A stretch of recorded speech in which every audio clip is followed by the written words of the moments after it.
आज Arvind Kejriwal Santa Claus बन गए। एक वीडियो आया जिसमें केजरीवाल सेंटा बनकर दिल्ली के महिलाओं को 2100 रुपए का तोहफा देते हुए दिखाई दिए। लेकिन आज ही केजरीवाल के साथ एक और खेल हो गया। केजरीवाल और आतिशी सिंह गली गली में घूमकर जिस महिला सम्मान योजना और संजीवनी योजना के फॉर्म भरवा रहे थे, जिन योजनाओं के कार्ड बनवा रहे थे, आज उसी योजना को उन्हीं की दिल्ली सरकार ने फर्जी करार दे दिया। आम आदमी पार्टी की सरकार के महिला एवं बाल विकास विभाग की ओर से दिल्ली के अखबारों में एक नोटिस जारी किया गया और लोगों से इस तरह की धोखाधड़ी से सावधान रहने की अपील की गई। कहा गया कि सरकार ने ऐसी किसी योजना को मंजूरी नहीं दी है।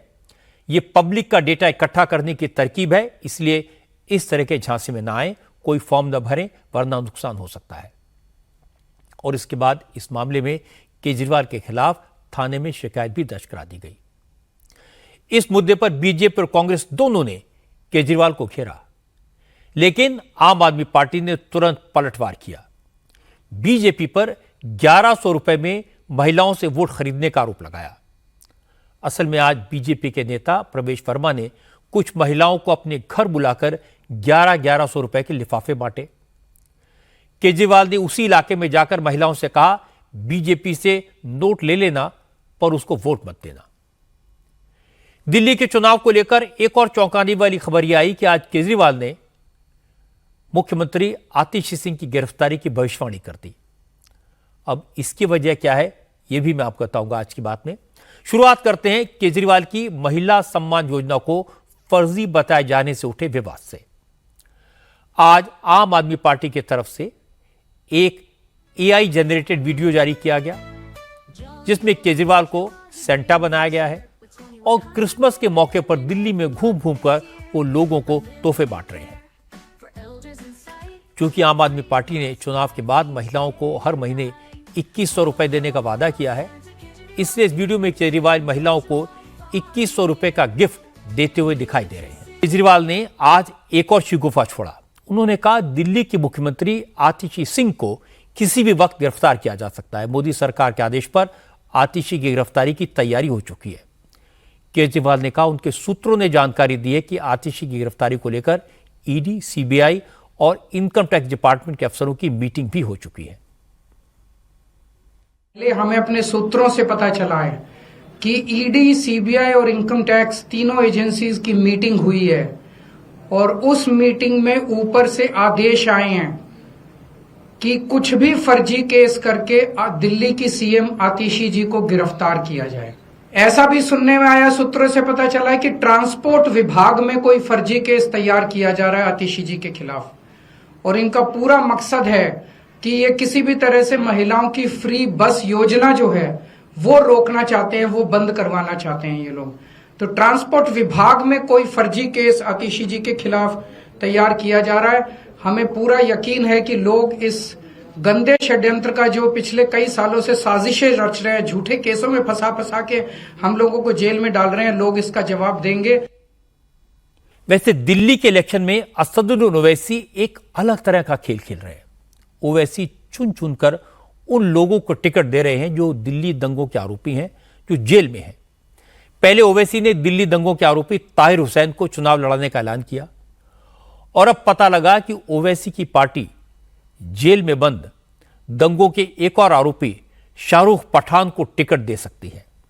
दिल्ली में एआईएमआईएम के अध्यक्ष शोएब जमई ने शाहरुख पठान के घर जाकर उसके परिवार वालों से मुलाकात की है और शाहरुख को सीलमपुर से चुनाव लड़ाने की तैयारी करने को कहा है। शाहरुख पठान, आपको याद होगा, यह वही शख्स है जिसने 2020 में सीए के खिलाफ आंदोलन के दौरान जब दंगे हुए थे तो पुलिस वाले पर पिस्तौल तान दी थी। इसी केस में शाहरुख पठान जेल में है। अब ओवैसी की पार्टी की कोशिश है किसी तरह शाहरुख को जमानत मिल जाए। अगर शाहरुख पठान को जमानत मिली तो फिर उसे चुनाव लड़ाने की तैयारी पूरी की जाएगी। शाहरुख पठान की मां से हमारी मुलाकात हुई और उस परिवार से मुलाकात हुई और हमने ये ऑफ़र किया कि आपको एक कानूनी सहायता के तौर पर हम कुछ करेंगे और जो कुछ भी यहाँ से लड़ाई लड़ सकते हैं आपके लिए लड़ेंगे राजनीतिक तौर पर। और उसके बाद ये तस्वीर जो है आई है पशमंजर पर, हमारे स्थानीय जो संगठन है उसने इस बारे में विचार करने को कहा है कि क्या शाहरुख पठान को हम टिकट दे सकते हैं या कैंडिडेट बना सकते हैं कि। तो उसके बाद ये चर्चा होने लगी है, आला कमान इस पर विचार करेगा और हम देखेंगे कि उनका परिवार क्या कहता है और वहाँ की सीलमपुर की जनता का क्या मूड है, उसके बुनियाद फिर तय किया जाएगा कि क्या करना चाहिए। मजे की बात यह कि केजरीवाल के पुराने साथी आम आदमी पार्टी के फाउंडर मेंबर्स में से एक मशहूर कवि कुमार विश्वास भी केजरीवाल की तुलना आजकल दुर्योधन से कर रहे हैं। आज लखनऊ के एक कार्यक्रम में कुमार विश्वास ने कहा उनके जीवन के 7 साल बर्बाद हो गए, लेकिन वक्त रहते वो हकीकत को समझ गए और दुर्योधन के रथ से उतर गए। कुमार विश्वास ने कहा कुछ दिन पहले उन्होंने एक कार्यक्रम में लोगों से अपने बच्चों को रामायण और महाभारत पढ़ाने को कहा था, लेकिन उनकी 3 घंटे की स्पीच में से 20 सेकंड के हिस्से को काटकर वायरल किया गया। उन पर तमाम तरह के इल्जाम लगाए गए। कुमार विश्वास ने कहा वो फिर कहते हैं कि बच्चों को रामायण महाभारत का पाठ पढ़ाना जरूरी है जिससे बच्चे समझ सकें अगर दोस्त दुर्योधन है तो उसके रथ से उतर जाना चाहिए, वरना कर्ण की तरह मारे जाएंगे। सोशल मीडिया का जमाना है। 2 घंटा 23 मिनट बोला मैं 4 दिन पहले, 20 सेकंड चला। 20 सेकंड एक जरा सी बात होती है और पूरा विश्व लेकर उड़ जाता है। आपसे एक अपराध अनायास हो या किसी के माध्यम से हो जाए, अपयश में रुचि लेने के लिए पूरा संसार उत्सुक है। लेकिन आपने जितना पुरुषार्थ किया है, आपने जितनी क्षमता और मेहनत की है, उसकी कृतज्ञता देने के लिए संसार बहुत कंजूस है। 3 पंजे 15 घंटे में नर पिशाचों को एक लाइन नहीं मिली। अल्लू अर्जुन को भी मुसीबतों से छुटकारा मिलने के संकेत मिले। मैंने आपको 2 दिन पहले आज की बात में बताया था कि जल्दी ही रेवंत रेड्डी और अल्लू अर्जुन के बीच समझौता होने की संभावना है। आज वो समझौता हो गया और जो फॉर्मूला मैंने आपको बताया था उसी फॉर्मूले पर सहमति बनी। संध्या थिएटर में भगदड़ के दौरान जिस महिला की दुर्भाग्यपूर्ण मौत हुई थी उसके परिवार को 2 करोड़ रुपए का मुआवजा दिया जाएगा। इसमें से 1 करोड़ रुपए अल्लू अर्जुन देंगे, 50 लाख रुपए फिल्म के डायरेक्टर सुकुमार और 50 लाख रुपए फिल्म प्रोड्यूस करने वाली कंपनी मैत्री मूवीज को देने होंगे। अल्लू अर्जुन इसके लिए तैयार हैं। असल में अल्लू अर्जुन की वाइफ और रेवंत रेड्डी की पत्नी आपस में अच्छी दोस्त हैं। दोनों के बीच बातचीत के बाद रास्ता निकाला गया। संध्या थिएटर के हादसे में जिस महिला की दुखद मौत हुई उसका बेटा श्री तेजा भी घायल हुआ था। वो अभी भी हॉस्पिटल में है, इलाज चल रहा है। आज अल्लू अर्जुन के पिता अल्लू अरविंद ने हॉस्पिटल जाकर श्री तेजा से मुलाकात की। अब कल तेलुगु फिल्म इंडस्ट्री के सभी बड़े एक्टर, डायरेक्टर और प्रोड्यूसर मुख्यमंत्री रेवंत रेड्डी से मिलेंगे। इस मीटिंग के बाद अल्लू अर्जुन पीड़ित परिवार को मुआवजा देने का ऐलान कर देंगे। अब मैं आपको इंदौर से आई कुछ तस्वीरें दिखाता हूं। आज इंदौर में जमकर हंगामा हुआ। प्रशासन इंदौर में सरकारी जमीन पर कब्जा हटाने की ड्राइव चला रहा है। इंदौर के कुछ इलाकों में सरकारी जमीन पर डेयरीज खोल दी गई हैं। इन डेयरीज को हटाने के लिए कई बार नोटिस दिए जा चुके हैं।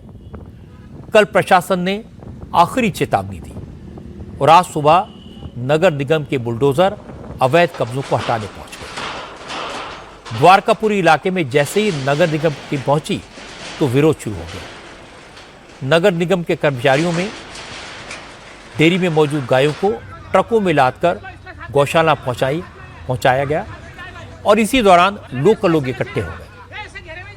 बजरंग दल के कार्यकर्ता पहुंच गए और हंगामा शुरू हो गया।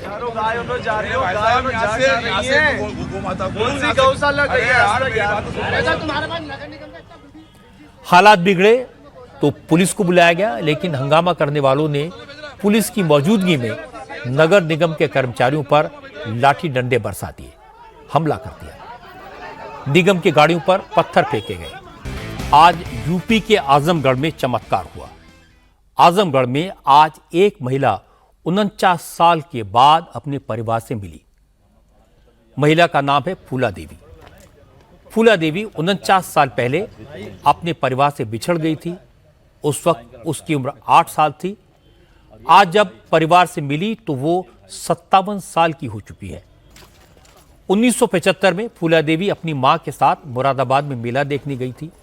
मेले में उसे एक शख्स ने टॉफी का लालच दिया, अपने साथ ले गया। इसके बाद फूला देवी की जिंदगी में मुश्किलात का दौर शुरू हुआ।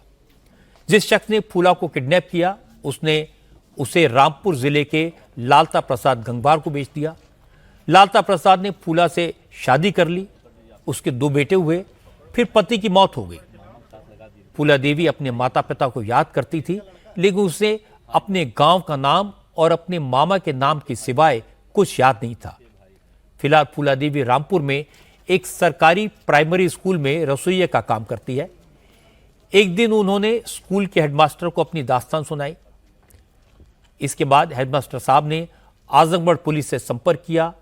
आजमगढ़ की पुलिस ने इस मामले में सराहनीय काम किया।